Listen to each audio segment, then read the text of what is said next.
ஒரு ஜாதக கட்டத்தில் சனி வலுவாக இருந்தால் அவர்கள் செய்யக்கூடிய தொழில் சம்பந்தமான விஷயங்களை சொல்றேன். சனி உச்சமானாதான் இந்த தொழில்கள் வரும்னு நினைக்காதீங்க.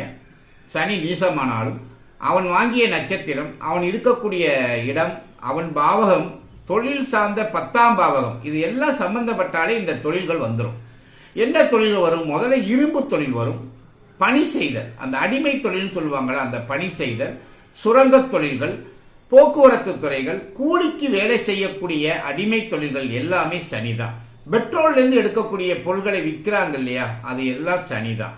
கழிவு பொருட்கள், சுகாதார பணிகள், எண்ணெய் வகைகள், எண்ணெய் எடுத்தல் எல்லாமே சனிதான். மரம் அறுத்து மரம் பொருட்கள் செய்யறாங்க இல்லையா, அவங்கெல்லாம் சனிதான்.